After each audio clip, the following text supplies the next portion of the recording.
This is what you said about your client who's paying you. You said, this is according to an August 25, 2022 article. You said, quote, "This lawsuit was brought for no other reason than to deprive poor people of the right to vote," close quote.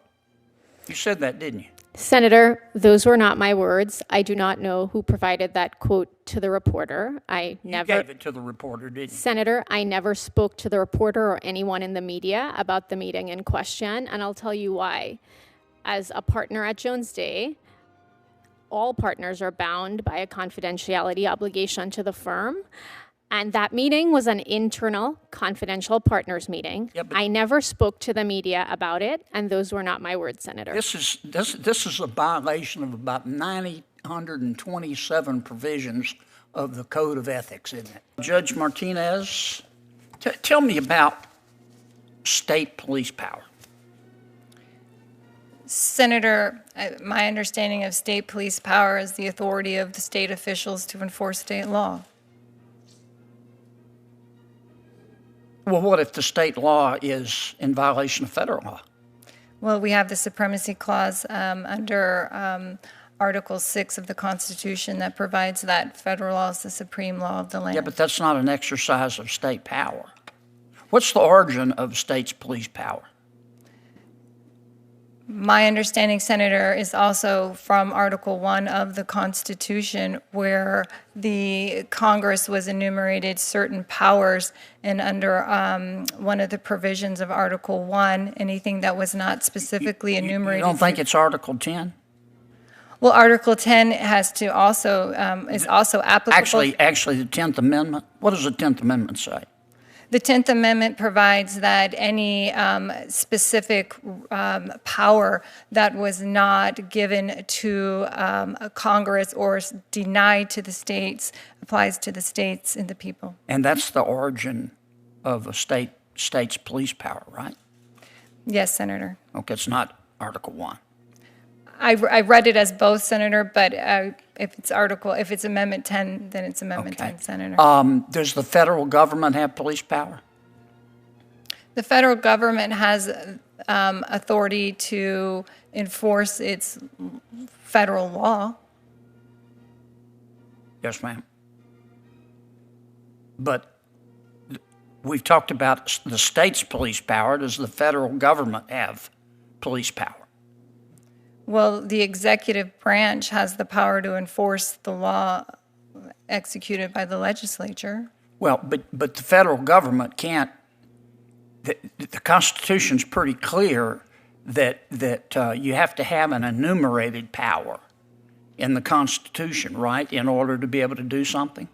Well, it's my understanding, Senator, there are enumerated powers, but there are also implied powers in the Constitution. Yeah, but those are implied to be enumerated.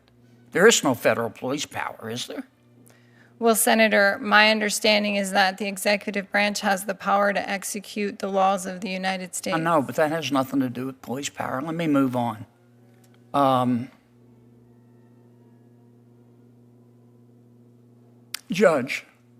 Counselor, tell me how to say your last name. Sooknanan, Senator. Say it again, please, ma'am. Sooknanan. Sooknanan? Sooknanan. Sooknanan, okay. Counselor, you used to practice law at Jones Day, is that right? That's correct, Senator. Okay. And there was an article in the New York Times. I don't know whether you leaked it to them or somebody from your law firm leaked it to them.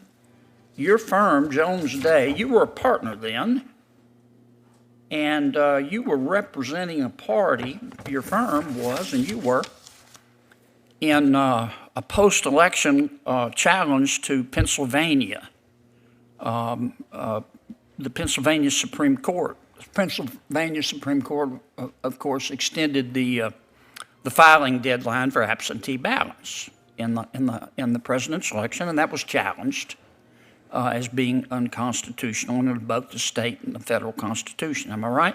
Yes, Senator. And Jones Day was handling that case, right? That's correct. And you were a partner at Jones Day, is that right? That's correct, Senator. Okay.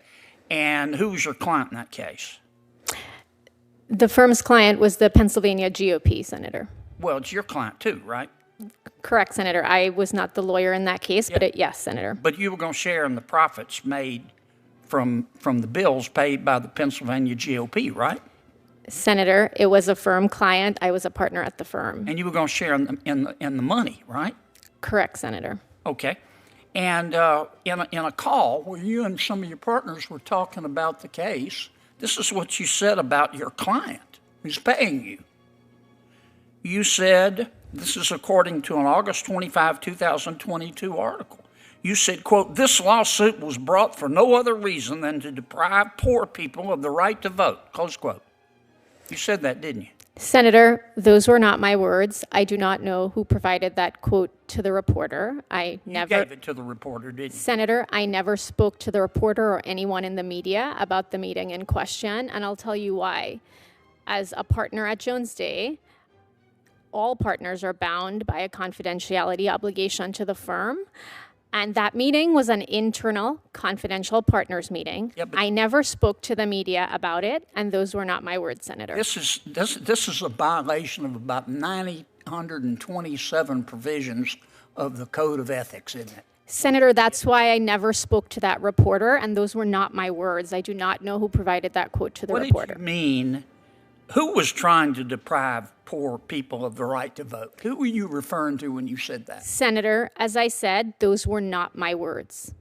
Oh, you never said that. You denied. Senator, those were not my So words. if we deposed your partners on that call, they would say, no, she never said it. Senator, I am telling you here today under oath that those were not my words. I never spoke to them. If we deposed your partners and put them under oath, they would say, no, she never said that? Senator, I can't tell you what someone else would say under oath. I can tell you under oath that those were not my words. I never spoke to the media about that call. And you think in light of this, you're qualified to be a federal judge? Senator, I never spoke to the You media. say that about a client? Senator, as I said, those were not my words, and I never spoke to the media about the meeting in question. I take my obligations, ethical and otherwise, incredibly Counsel, seriously. you said that, didn't you? Senator, I did not say those words.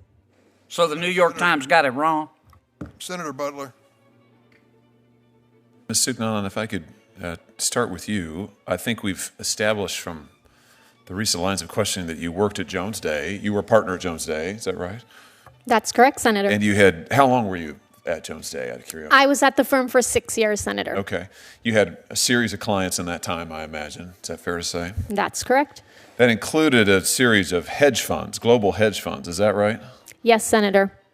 Funds like Altair Global, Claren Road Asset Management, Glendon Capital Management, Nakota Capital, Oak Tree Capital Management, Ochre Rose, and Centerbridge Partners. Does that sound right? That sounds right. And you represented these hedge funds in particular during a debt crisis that Puerto Rico had in 2017. Do you remember that? Yes, Senator. So Puerto Rico had a debt crisis in 2017. Your clients had bought a series of bonds and held quite a lot of money in bonds, if I'm correct. And it's $1.4 billion. Does that sound right? Yes, Senator. Of course, other people had bought bonds too. Normal people, everyday people had bought bonds. And when the debt crisis kicked off, the courts froze all of the assets, all of Puerto Rico's assets, to make sure that everybody got their fair share and was paid out in accordance with the law, and that normal people who bought bonds would get their fair share, right? I mean, I've got it right so far? Yes, Senator. So you, however, you, on behalf of your clients, you invented a novel claim. You filed a lawsuit under the takings clause. Is that right? That's correct, Senator. So you argued that the government was stealing from the hedge funds by freezing all of the funds. And if they pursued that course of action and didn't give your clients all of their money first, then they would have violated the U.S. Constitution. Is that right? That's not quite correct, Senator. Why was it a good idea? Why represent all of these hedge funds trying to get billions of dollars out of Puerto Rico when other everyday bondholders are left to pick up the slack? You dragged this thing out for years. I mean, you went back and forth to the circuit court. Other hedge funds then followed your lead. They thought that was terrific terrific arguments, super inventive. So then they did the same thing. So then other hedge funds piled in. The bankruptcy went on and on. Puerto Rico was forced to institute serious austerity measures, much to the detriment of their citizens, average people who don't have money for hedge funds. Why is it a good idea to go to Puerto Rico and to try to get your rich clients prioritized over normal people in a way that seriously impoverished, if I might say, the citizens of the island? Senator, the legal profession is bound by a code of ethics that I think is incredibly important and that I am proud to adhere to in every case. My clients in that case... Take from the rich or take from the poor to give to the rich? Is that the code of ethics? Senator, Jones Day was retained in that case to represent a group of clients. Along with my colleagues, I made the best possible arguments. Well, wait. Are you saying it wasn't voluntary? You represented them, right? You were lead counsel, I thought. Were you lead counsel? Senator, I was not lead counsel. I was one of many lawyers who handled that litigation. And it was involuntary? You were assigned, or you chose to do it? You did it voluntarily, didn't you? Senator, those hedge funds were a client of the firm. I was asked to join the team and work on that matter. But you did. Okay. My question is why? Why is that? Why is it a good idea? I mean, you can say no. Senator, my colleagues and I at Jones Day in that case made the best possible argument. Well, I know, and I listen. I don't doubt I'm not questioning your talent. I understand why they wanted to hire you. Your talent's considerable. I'm just wondering why you thought it was important to deploy it on behalf of these hedge funds to the detriment of everyday citizens who were bearing the cost. And you invented it was very novel. Listen, I give you credit. And everybody else thought so too. That's why all the other rich players got in and said, we want to do that, and drug it out for years. I'm just wondering why you thought that was a good idea.